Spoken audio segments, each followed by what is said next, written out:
Mr. Owen, you were in Central America in May of 1984 when a bombing attack was undertaken on the headquarters of then former Contra leader Eden Pastora. Is that correct? Yes, sir, I was. I was down there on a survey for Colonel North. I had a meeting that night with John Hull and also with a senior CIA official in that government, or excuse me, in that country. We discussed what was going on. And I just was shocked, as everyone else was, when we learned about 3:30 in the morning when some of the Nicaraguans came to the apartment and talked with us and told us what had happened. John Hull has been accused of masterminding it or being involved in it. That's absolutely scurrilous as well, and I'm saying this under oath. The 1984 bombing at La Penca, Nicaragua, killed 8 people and injured 25 others. Among those killed was American journalist Linda Frazier. The intended victim, Contra leader Eden Pastora, escaped with only minor injuries. But some people started asking, who would want to kill Pastora? And why? Eden Pastora, who was the famous Comandante Zero, a major military commander and hero of the Sandinista peasant revolution against Anastasio Somoza, the dictator in Nicaragua, had become growingly disenchanted with the revolutionary government, the coalition government in Nicaragua. In 1982, he left Nicaragua and went to Costa Rica.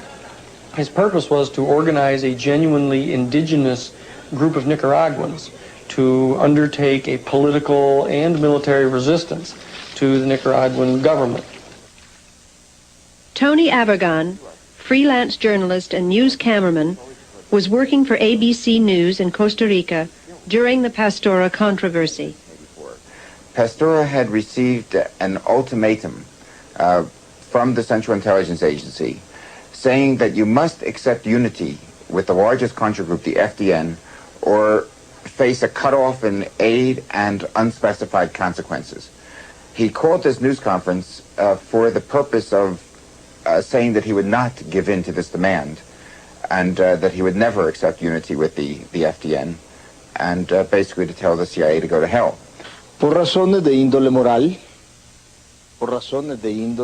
of moral reasons, because of political and ideological reasons.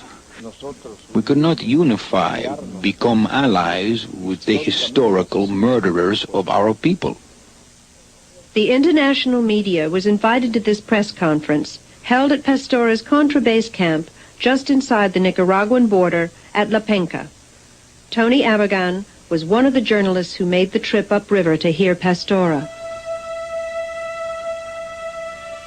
It was just a very, very routine day. I myself had made at least a dozen, maybe 15 trips to Contra camps in southern Nicaragua, and this was just one more, and I thought absolutely nothing of it. I mean, didn't think there was any danger involved, whatsoever.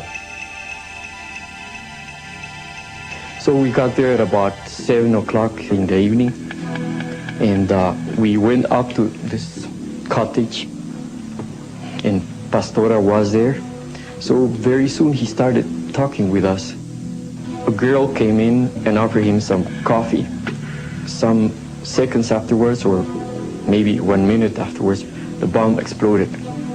Yo, sencilla y llanamente, con los que asesinaron a mi pueblo, con los que asesinaron a mi padre, con los que... Otra cosa, cierto.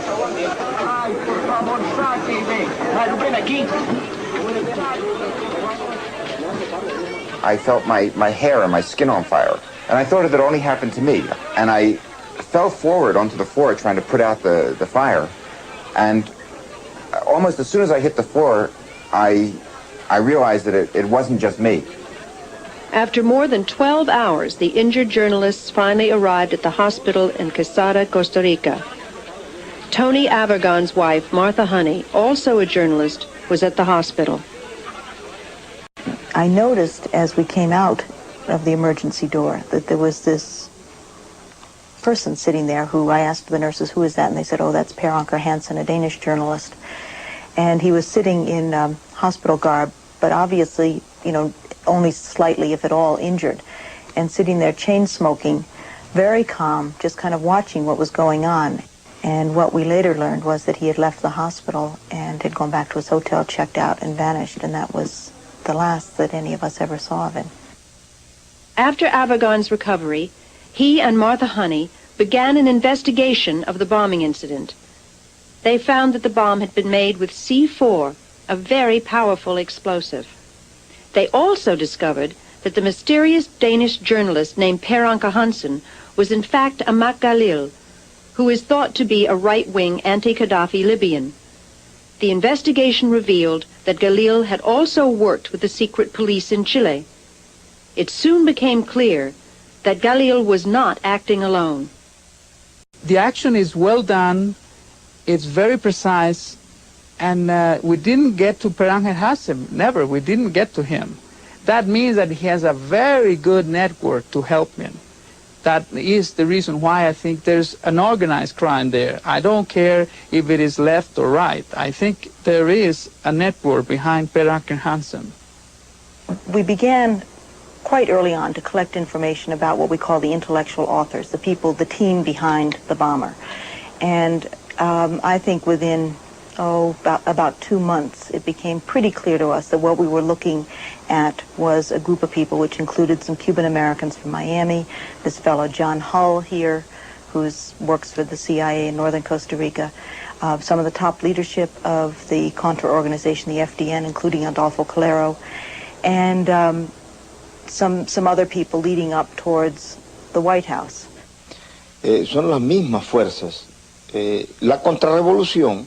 They are the same forces. The counter-revolution, supervised by Senor Calero, and sections of the CIA and the National Security Council, conducted by Mr. Maroni, whose other name is Dewey Claridge, in the Central Intelligence Agency, and in the National Security Council, conducted by Colonel Oliver North.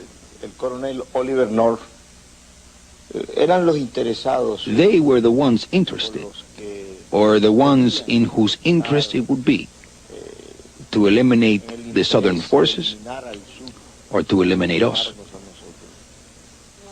The evidence now is a matter of public record that Secord and Kleins and Hakim and Rafael Chichi Quintero, at least, were directly involved in supplying the military equipment, including the C4 explosives that were going into Costa Rica to John Hull's ranch.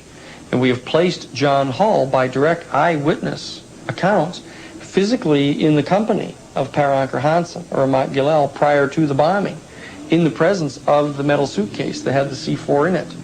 I have no idea who placed the bomb in La Pinca or why. I have no idea.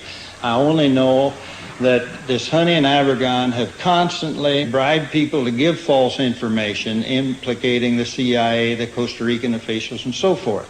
If the CIA has the capacity, if they wanted to kill somebody, they wouldn't have to kill a bunch of innocent press people. That's logical. And they have no need. They had no need to kill. What would the CIA gain by Eden Pastora being dead? We're convinced from the interviews that we did that targeting the American press, the American journalists who went to La Panca, was one of the specific objects. They wanted Americans to die. They succeeded. They killed Linda Frazier. And that this was one of the plans, because the plan was to blame this bombing on the Sandinistas and try to turn American public opinion and the American press against the Sandinistas.